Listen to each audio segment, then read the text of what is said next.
boa noite, boa noite. Meu povo, seguinte, 15 questões que mais caem nas provas da CEA da Ambima e que a galera erra por besteira. Então, no pré-prova de hoje, eu trouxe algumas das principais questões que têm caído nas provas. Inclusive, todas elas fazem parte dos meus simulados, dos meus alunos praticam elas. Vocês vão ver que as questões verdes são as que os alunos acertam e as vermelhas são aqueles mais erram. Então, já vou entrar aqui nas questões. Antes disso, não esquece, a gente está no YouTube, então deixa seu like, manda nos comentários se você quer outros temas, outras questões que eu faça para vocês. Vai ser um prazer produzir conteúdo para vocês. Então, vou entrar aqui nas questões agora. Não esquece de deixar seu like e se inscreve no meu canal para não perder nada, beleza? Então, bora para as questões agora.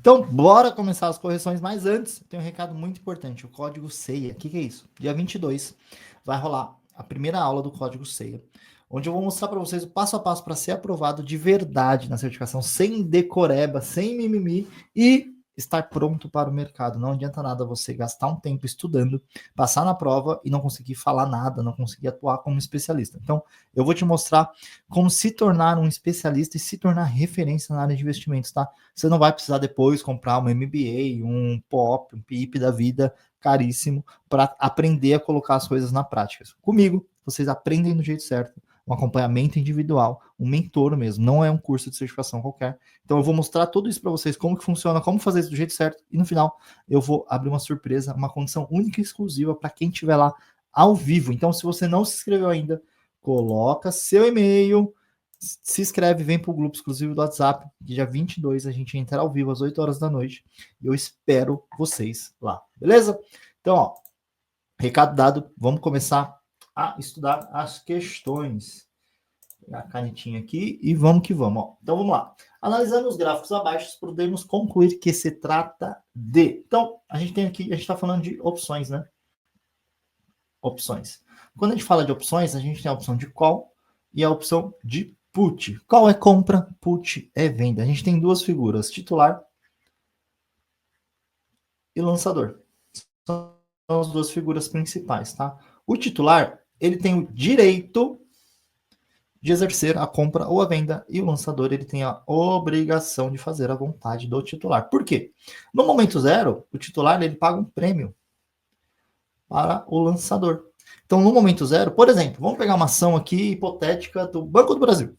Hoje está mais ou menos o quê? R$27. Então, o Banco do Brasil hoje está R$27.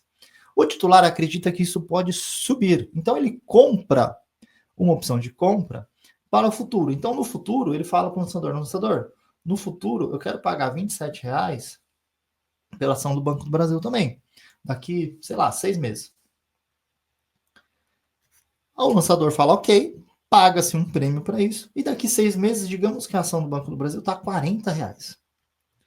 O titular vai exercer o direito dele? Vai, né? Por quê? Ele vai pagar R$27, algo que está custando 40. Então, vale a pena. Ou digamos que daqui 6 meses a ação do Banco do Brasil está R$20.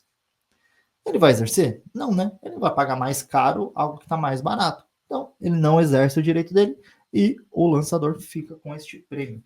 Isso quer dizer o quê? Que esses dois gráficos são gráficos de titulares. Por quê? Aqui a gente tem o zero, tá?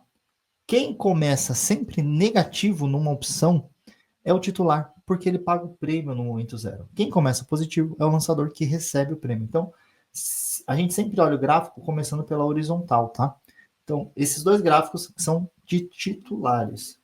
E aí, aqui a gente falando aqui, para fora, sempre é compra. Compra. E para dentro, sempre é put, tá? Então, este gráfico aqui é de titular de call, de compra, e este gráfico aqui é de titular de venda, de put, beleza? Quando que eu uso uma opção de compra? Quando para mim é interessante comprar uma opção de compra? Num cenário de alta, né? Desse exemplo que eu dei aqui para o Banco do Brasil. Então, eu já desconsidero a A e a C. E a opção de venda é o contrário, né? É o cenário de baixa. Então, a resposta correta é a letra D, beleza? Vamos que vamos. O mercado de capitais é considerado eficiente quando? Aqui a gente está falando da teoria do nosso bom e velho amigo Markowitz, né? Teoria do mercado eficiente de Markowitz. O que é isso?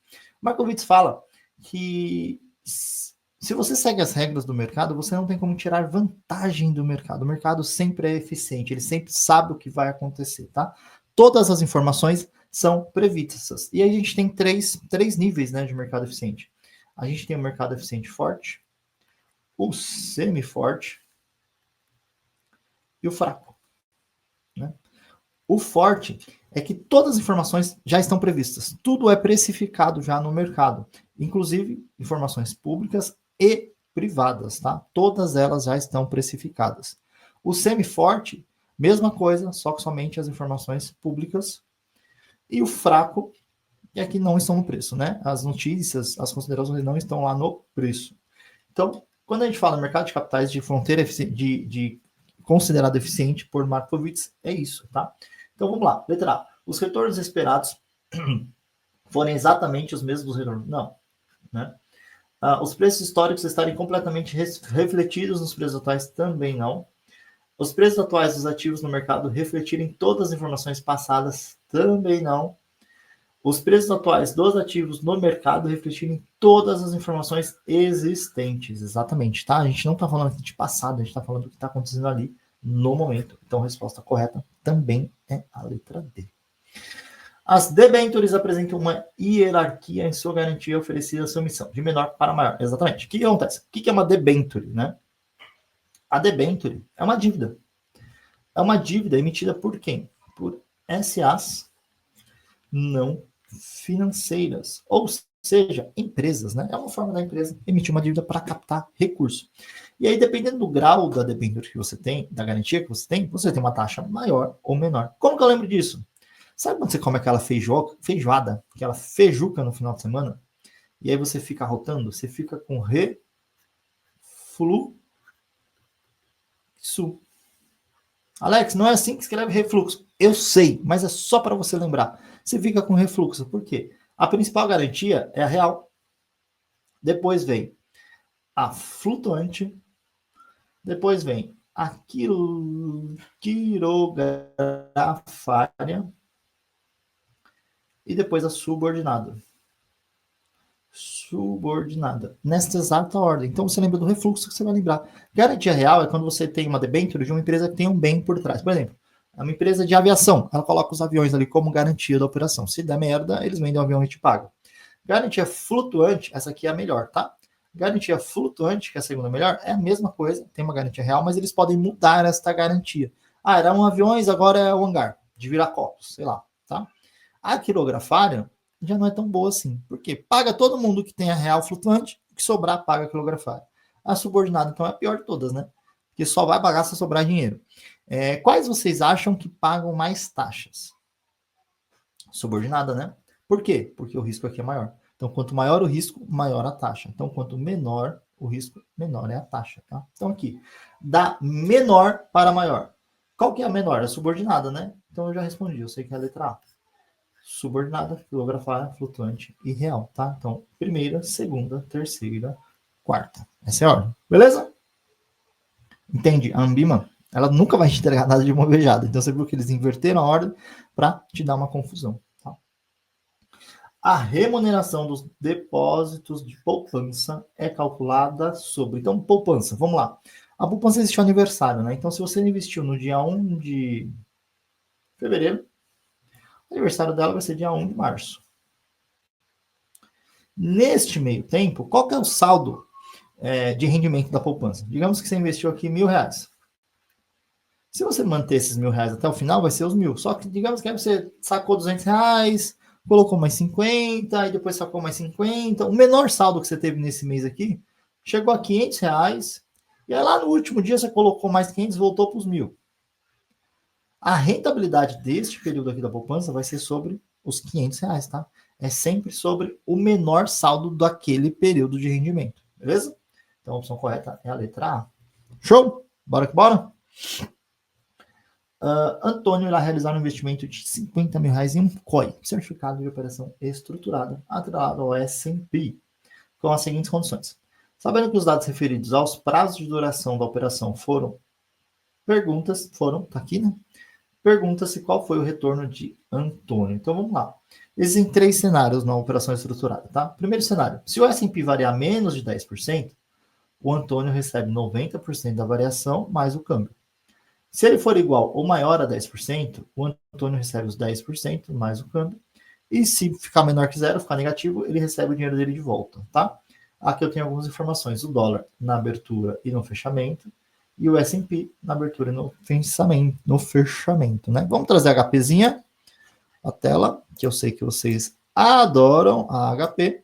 Primeira coisa, eu vou ver qual foi a variação de S&P para eu saber em qual cenário que eu tô, tá? Então, se a S&P começou a 4.200 e terminou a 4.680, variação 11,43. Isso quer dizer que, vamos lá, então, ele oscilou aqui para mais 11,43%. Quer dizer que o Antônio vai rentabilizar 11,43%? Não, porque você cai no cenário 2 aqui, ó. Igual ou maior que 10, você recebe 10. Toma sempre muito cuidado com isso, tá? A operação estruturada, ela tem um teto de ganho também. Então, vamos lá. O que eu vou fazer agora? Eu sei que a variação do Antônio é 10%, certo? É só multiplicar? Não, porque o S&P é a bolsa americana, então é cotado em dólar. O que eu tenho que fazer? Eu vou pegar os 50 mil reais que eu investi no início, vou trazer isso para dólar. Qual que é o dólar do começo? 4,80, né? 4,80 divido. Eu tenho 10.416 dólares. Eu vou colocar agora a rentabilidade, os 10%. Vou somar. Vou trazer isso para reais de novo. Qual que é o dólar no fechamento? 5,10. Então, 5,10. Se na abertura eu dividir, agora eu multiplico, né? Então, ó, eu vou ter R$ 58.437,50. Exatamente a letra C, beleza? Alex, precisa tirar imposto de renda? Aqui não, porque para fazer o imposto de renda eu preciso do prazo da operação, porque na operação estruturada eu sigo a tabela regressiva do imposto de renda, tá? Então, eu teria o prazo, se tivesse prazo, eu tiraria o imposto de renda somente da rentabilidade. Lembra? Segue tabela regressiva, então vai de 22,5% até 15%, tá? Vamos que vamos. O modelo Black Scholes possui os seguintes pressupostos. Está pedindo que está correto. As ações não possuem dividendos durante a vida do derivativo. É possível emprestar e tomar emprestado uma taxa de juros livre de risco constante conhecida.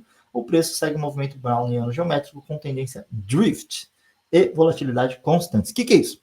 Black Scholes foi um modelo criado lá na década de 70, inclusive ganhador do Nobel, utilizado até hoje. Lembra que a gente falou das opções? Lembra que a gente falou que nas opções a gente tem o titular, que paga o prêmio, e o lançador, que recebe esse prêmio no início. O modelo Black-Scholes ele foi criado para saber, para o lançador, precificar esse prêmio. Então, como que ele sabe qual que é o prêmio justo a ser cobrado? Então, depende da ação, depende do prazo, depende da volatilidade daquele papel, depende da taxa livre de risco. Então, o modelo Black-Scholes, que não importa a fórmula do modelo Mercosul, mas só para vocês entenderem, ele foi criado para precificar isso, para antever isso. E lógico, ele tem que desconsiderar o máximo de variáveis possíveis, né? Porque não tem como prever muita coisa. Então vamos lá. As ações, ele considera que as ações não possuem dividendos durante a vida do derivativo? Exato. Porque como ele vai prever o dividendo que uma ação vai pagar num período? Sei lá, vamos dizer que ele vai fazer uma operação de opções para daqui a um ano. Tem como ele prever o quanto de ações essa ação vai pagar durante esse ano? Não. Então ele desconsidera isso, tá? Então eu sei que a B está errada, porque a 1 está correta. É possível emprestar e tomar emprestado a uma taxa de juros livre de risco constante e conhecida. O que é a taxa de juros livre de risco? É a nossa Selic, tá? Ele considera que a taxa básica de juros é constante, que ela não se altera no período. Isso também não é verdade, porque a gente sabe que o cupom a cada 45 dias pode aumentar ou diminuir a Selic. Mas para efeitos de cálculo, ele considera que a taxa de juros é constante, porque senão ele não teria como prever, né? Então a A também está errada. E a 3, o preço segue um movimento browniano geométrico com tendência drift e volatilidade constantes. O que isso quer dizer? Ele desconsidera qualquer fator que traga mais volatilidade para o ativo que ele não consiga prever. Então, a resposta correta é a letra D, tá? E sempre que cair Black-Scholes na prova, vai cair muito parecido nesse esquema, tá? 7. Considere as seguintes afirmativas abaixo em relação às TIPS, Treasury Inflation Protect Securities. Está correto o que se afirma aí. Tem o seu preço ajustado de acordo com a inflação. Perfeito. O que é uma TIP, né? A TIP é o que a gente tem. A TIP, ela é igual à nossa NTNB. A NTNB não protege a gente do IPCA? IPCA mais alguma coisa? A TIP é o CPA mais, né? CPI, que é a taxa de juros lá, né? A taxa de inflação americana. Então ela é o mesmo esquema, tá? tem seu preço ajustado de acordo com a inflação, exato. Quanto maior a inflação, maior a taxa que ela vai pagar ali variável, né? Então a 1 está correta, já se considera C. O valor dos cupons recebidos não variam até o vencimento. Mentira, varia, né? Varia sim. Cada 6 meses ela paga cupom e isso vai depender da inflação no momento. Então tem volatilidade sim, tem variação sim. Então a 2 está errada. Então eu já sei que é só a 1 que está certa, né? Tem seu valor de face alterado mesmo que ocorra deflação. Não, o valor de face não é alterado. Sempre vai ser os $1.000, né? Que você paga nesse caso. Então a letra A é a opção correta. Vamos lá. Gustavo comprou 1.000 ações de uma empresa Alphabeta Charlie na Bolsa de Valores por R$30 cada ação no dia 18/2. Após a sua compra, as ações se valorizaram e ele vendeu sua posição nos seguintes dias, dia 19/2, 5 de março e 9 de março. Desconsiderando os custos, impostos, o imposto de renda total devido ao Gustavo foi... Então aqui, ó, é muito mais do que fazer conta, é entender uma coisa. Se você vende até R$20.000 no mesmo mês de uma ação, você fica isento de imposto de renda, tá? Então vamos lá. Vamos pegar HP aqui para a gente entender o que o Gustavo fez. No dia 19 de fevereiro, ele me deu 500 ações a R$38. Ou seja, deu R$19.000 aqui, né? Então aqui, ó, o Gustavo foi esperto. Ele me deu só 19 mil. Então aqui ele não tem imposto, né? Agora, no dia 5 de março e 9 de março, ele vendeu no mesmo mês, então vamos ver quanto que vai dar essa conta, né? Então vamos ver, ele vendeu 300 ações a R$45. E aí depois ele vendeu 200 ações a R$40. Vou somar um com o outro, ele vendeu R$21.500. Então, se Gustavo tivesse um bom planejador financeiro, alguém que sabe de mercado na prática, ele teria falado para ele vender um pouquinho menos, né? Para não pagar imposto. Então, ele vendeu aqui R$21.500. Qual foi o custo desse R$21.500, né? Aqui, ó, ele vendeu 500 ações. Certo? Certo. Ele tinha 1.000, né? Ele vendeu 500 ações. Quanto que ele pagou por as 500 ações? R$30. Então, vamos fazer a conta aqui, ó. Gustavo vendeu 500 ações, ele pagou, né, em 500 ações, R$30.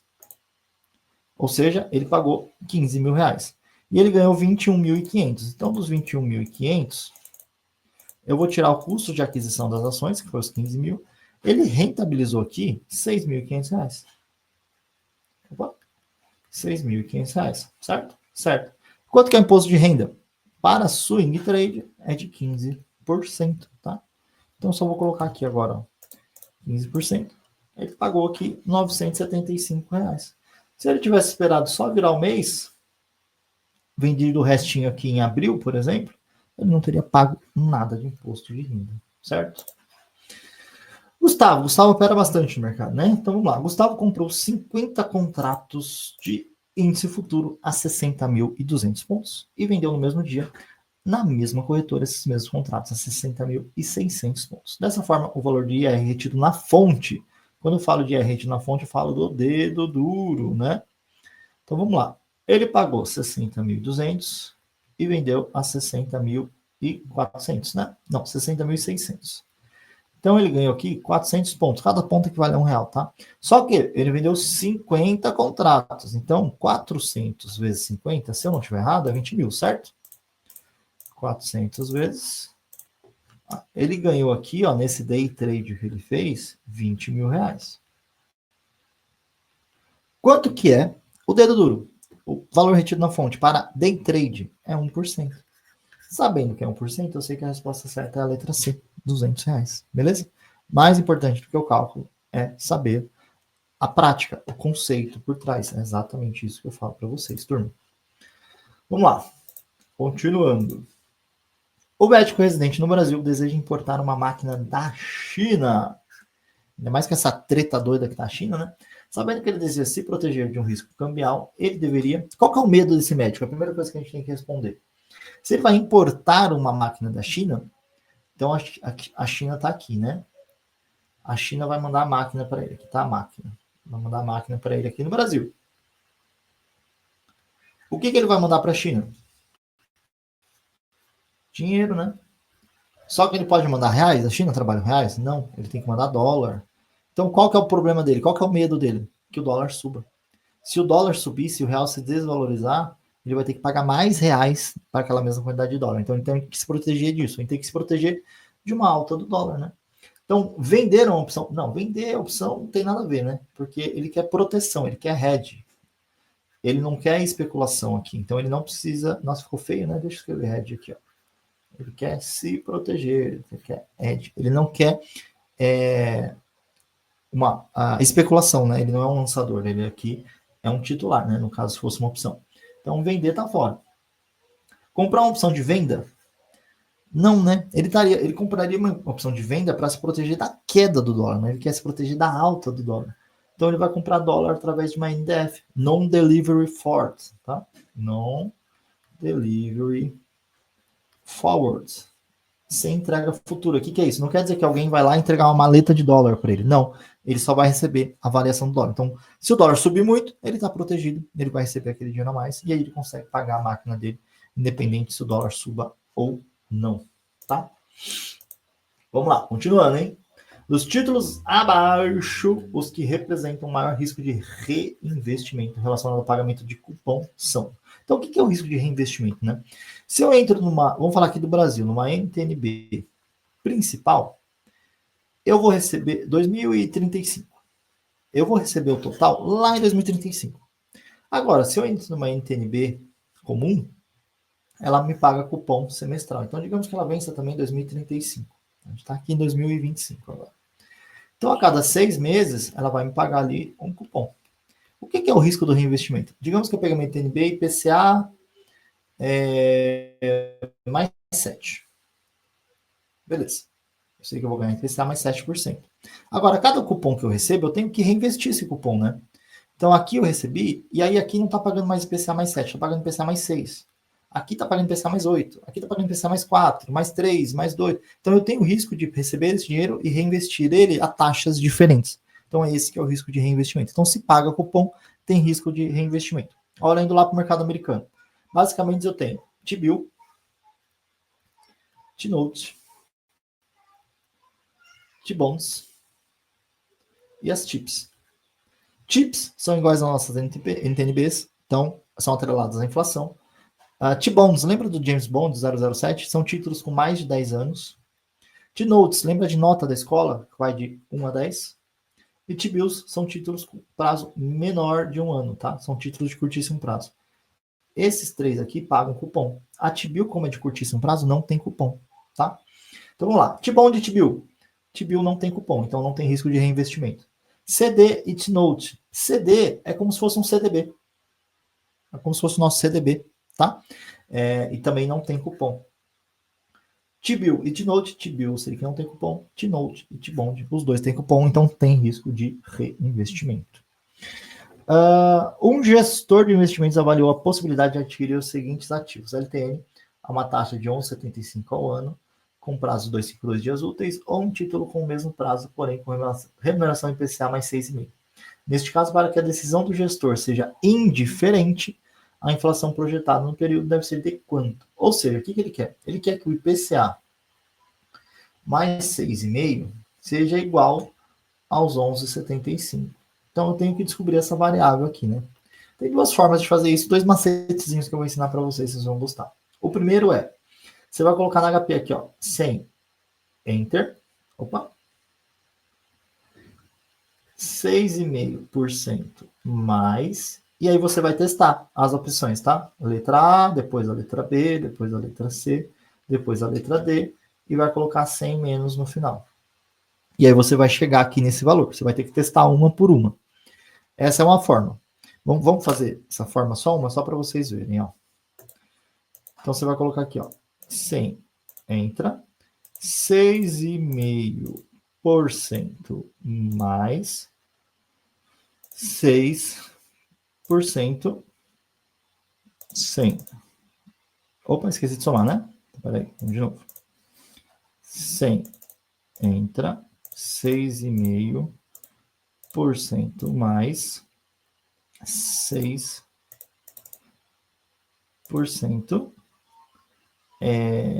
mais 100 menos. Deu 12,89. tá? E aí você vai fazer isso com todas elas. Dá mais trabalho e leva mais tempo. Se você faz a conta direta, é mais simples. Então aqui, ó, vamos separar aqui para não confundir.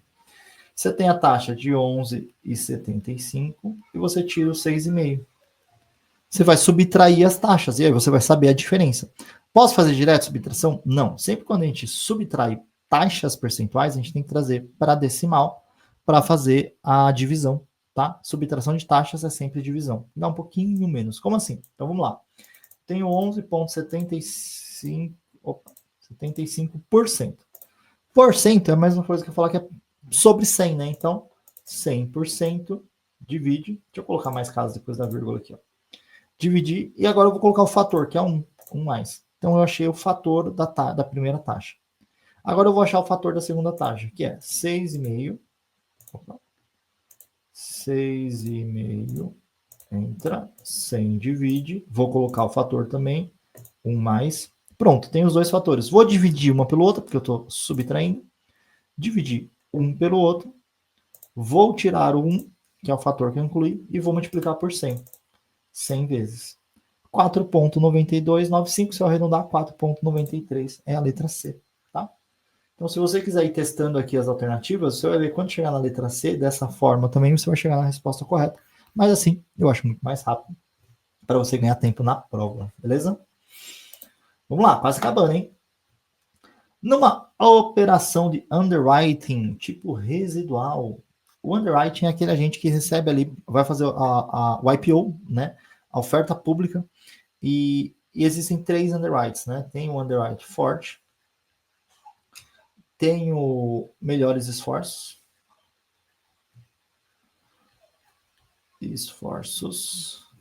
e tem o residual. O forte é que ele fala assim, ó, a gente vai colocar sua oferta pública para vender no mercado, o que não vender, eu compro, tá? Eu, agente underwriter, tá? O melhor esforço, ele fala o seguinte, eu vou colocar para vender. Se der bom, eu vou dar o meu melhor, o que vender está vendido, o que não vender, eu devolvo.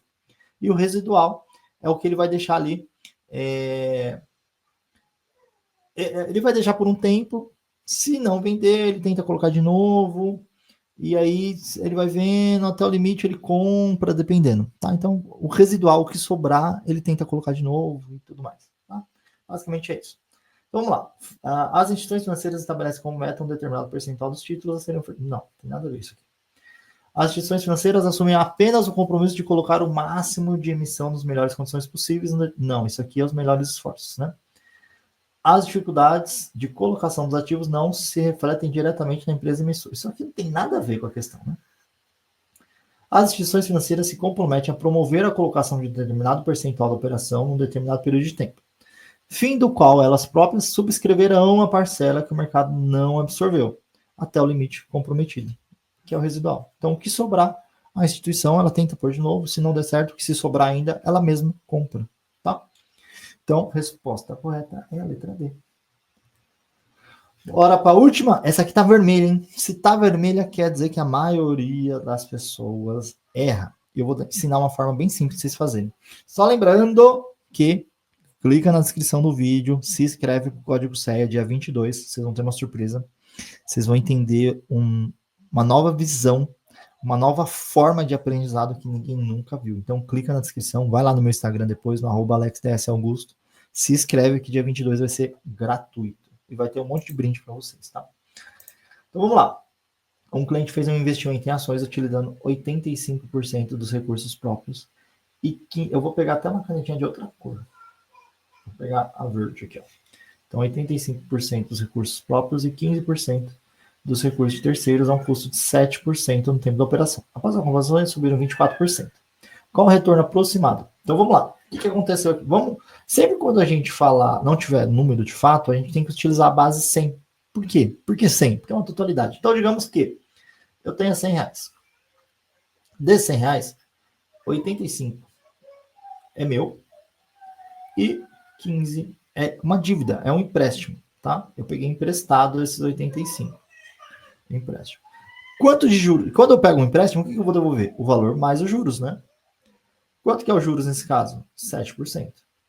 Beleza? Beleza. Então, eu peguei 15 reais a um juros de 7%, que é o que está falando aqui. Quanto que dá isso? Primeira coisa que eu vou descobrir é isso, tá? Então eu tenho aqui 15, 7%, vou somar. Então eu vou ter que pagar 16,5% aqui de dívida, né? 16,5, né? 16,05. Vou pagar uma dívida de 16,05, tá? Beleza. Agora vamos lá. As ações subiram 24%. Ou seja, se eu tenho 100 e subiu 24%, agora eu tenho 124, certo? Certo. Mas esse 124 é todo meu? Não, eu tenho que pagar minha dívida, né? Que é 16,05. Então eu vou fazer o seguinte, 124 menos os 16,05. Vamos ver quanto vai dar? 124 entra 16,05 menos. Então eu ganhei, pagando já minha dívida, 107,95. Certo? Certo. E agora, eu vou fazer o delta percentual, né? Por que o delta... Aqui é 85, né? Pagou.